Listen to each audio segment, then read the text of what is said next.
Welcome to Pattern and Craft. I'm Courtney, and in today's video I wanted to show you how to make this beautiful stitch for knitting. This resembles a rib. It is fully reversible.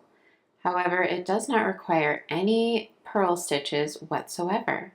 So it's really fun to make this stitch, and I am making a beautiful scarf out of it. I'm not anywhere near done, but I thought I would share with you how I'm making this scarf and how to make this stitch. So this is a faux rib made with slip stitches and knit stitches. And I'm using my beautiful edge that I already did a tutorial for, but I will go over in this video again, which matches perfectly with this stitch because this is a slip stitch edge. So it resembles all of these little slip stitch ridges here that we have on this beautiful stitch here. And then the back looks the exact same. I used a Chinese waitress crochet cast on. So that sounds intimidating, but it's an actually pretty easy one, and you can find tutorials for it here on YouTube, and eventually I will do a tutorial as well. I find that that's a good match to this, but it is not a fully reversible cast on. But I still feel like it looks pretty good with this stitch, but go ahead and use whatever cast on method you prefer. That's just what I'm using, so I thought I would share that with you. I'm using 4mm ChowGoo needles. I also used a 4mm crochet hook for my cast on, and I'm using Manosteel Uruguay Serena yarn, which is 60% baby alpaca, 40% Pima cotton, 50 grams skeins, 150 meters or 170 yards per skein. It's a really soft, beautiful yarn, and it's a nice blend of a plant fiber and an animal fiber, but of course this stitch will work with any yarn you prefer. To make my scarf, I cast on 95 stitches for an 11-inch width, but of course that would be adjustable to whatever it is you're trying to make and whatever yarn you're using and whatever needle sizes you're using. But that's what I did, and when we make this stitch, we can go straight into pattern. There are no setup rows. All right, I'm gonna go over how to make this stitch. You can choose a number of stitches that is a multiples of 4 plus 3, and this is a 2-row repeat. So first I'm going to make my edge stitch, which requires 2 stitches at either side and is worked both at the start and end of every row on both sides. So that is made with a slip one with yarn in front and then a knit. So slip one with yarn in front, then move that yarn to the back, then knit. I have a specific tutorial on that edge stitch. If that looks a little confusing, please go check out that other video. So that was my edge stitch. I do need to knit one before I start my repeat. And then here is the pattern repeat. We are going to slip one with yarn in front. And I did that by, you could just simply bring your yarn to the front, slip purlwise, and then bring your yarn to the back. Or if it's more ergonomic for you not to have to move your finger back and forth like that,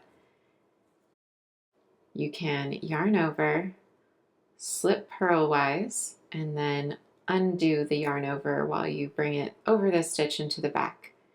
I have a specific video on how to do this as well, but you will see it a number of times in this video because that's how I prefer to do my slip one with yarn in front purlwise stitches. That being said, that was a lot of explanations for something very simple, so I don't want you to think this is a complicated stitch because it is not. So we slipped one with yarn in front. Now we're going to knit 3. 1, 2, 3, and then that is our whole repeat. Again, slip one with yarn in front, knit 1, 2, and 3. Again, if you want to slip one by bringing the yarn forward, slip purlwise, and then bringing the yarn back, that's fine too. And we knit 1, 2, 3, slip one purlwise with yarn in front, knit 1, 2, and 3. So that's our entire repeat. Just slip 1 with yarn in front and then knit 3. And we're going to keep doing that all the way down. And then when we get to where there are 4 stitches left on the needle, I'll show you what to do there. Okay, I'm at the point where I have 4 stitches left on my needle and I've completed my last repeat of this row.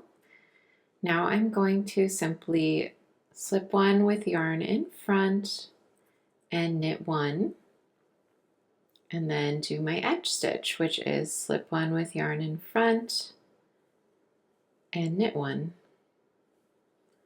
And now I'm ready to turn my work. All right, here we are on the other side of the work. This is the wrong side, or the row 2 of our 2-row repeat. So for this side, it is pretty much the same repeat. We just do something a little different at the beginning and the end so that we shift our repeat over by 2 stitches. So before we made our edge stitch, we knit 1 and then we went into the repeat. Now we're going to do our edge stitches, knit 3, and then go into our repeat. So for our edge stitch, again, we slip 1 with yarn in front, make sure our yarn gets returned to the back, and then knit 1. And then we are going to knit 3 rather than knitting 1 before we start the repeat. So 1, 2, and 3. And now we begin that same repeat of slip 1 with yarn in front, knit 3. 1, 2, 3. Again, slip 1 with yarn in front. You can also do it this way. Then knit 3. 1, 2, 3, and then just continue on with that pattern, the same pattern that we knit before, all the way down until we get to the end. And instead of stopping short when we got to 4 stitches left on the needle, this time we will stop when we have 2 stitches left on the left hand needle, and those last 2 stitches will just be our edge stitches. I'll show you that in a moment. So one thing I want to show you before we get to the end of this tutorial is how to read the knitting in case you ever get to a point where you kind of lose track of where you are in the repeat and aren't sure what to work next. So something we can notice is all along here, there are these stitches that are a little bit longer because they are the slip stitches from the other side. They are knit stitches on this side. You can see that because they don't have this purl bump here. And the other 3 stitches in between all of these long elongated knit stitches are purl stitches because we knit these on the other side.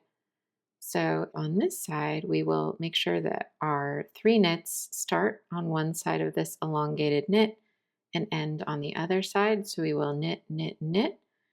And then here in this middle of these 3 purls, this one always receives that slip 1 with yarn in front stitch. So anywhere you are in your knitting, you can always kind of read that that elongated stitch is one of the 3 knit stitches. It is the middle of the 3 knit stitches, and the middle purl stitch is the one you slip. I hope that makes sense. If you have any questions, of course, leave a comment below and I'll try to explain that a little better. Now I'll go to the end and show you the end of the row. So I am now to that point where I have just 2 stitches left on my left hand needle. So I'm going to slip 1 with yarn in front and knit 1 for my edge stitch. And then I can turn and then I can repeat row 1 and then turn and repeat row 2 and so on till my scarf is the length that I want it. I believe that I will be knitting this to 60 inches long. So I will just periodically measure my scarf, and when it reaches 60 inches, I'll do a bind off. I will do the Chinese waitress crochet bind off to match my cast on. If you do a different cast on, then just choose a bind off that matches your cast on. And I do want to show you a little bit of why this stitch works and how the construction works. So I wanted to show you something about the construction here. So I'm about to do my 3 knit stitches and I wanted to show you where that aligns on the back. So on the back, Those 3 knit stitches are coming off a knit stitch, a slip one with yarn in front, and a knit stitch. So we're knitting what was a knit on the other side and is a purl on this side. Now we're knitting the slipped stitch, so we get an elongated knit stitch. Now we're knitting what was a knit on the other side and is facing us as a purl. So that's basically a slip stitch, knit stitch, columns of those with columns of garter on either side of that. And then this little valley that we get that creates that rib effect is the slip stitch on the other side, because here is where we slip one with yarn in front purlwise, and that becomes the slip stitch on the opposite side.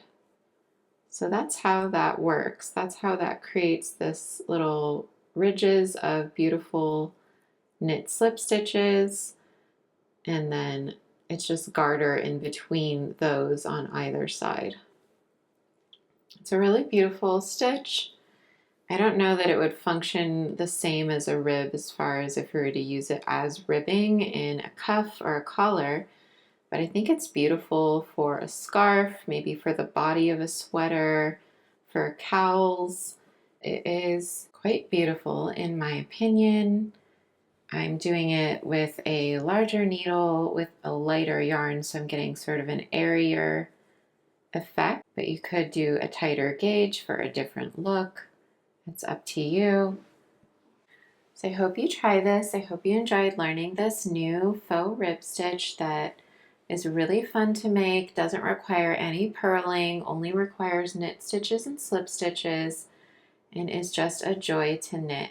Definitely check the description for additional information, links to the other videos I mentioned, links to the yarn that I used, and don't forget to like the video if you liked it, share it if you found it helpful, and subscribe to my channel if you want to see more content like this. I do knitting tutorials, crochet tutorials, sometimes friendship bracelet and other craft tutorials, and I have a maker's podcast that I release about once a month. Thanks so much for watching and happy crafting!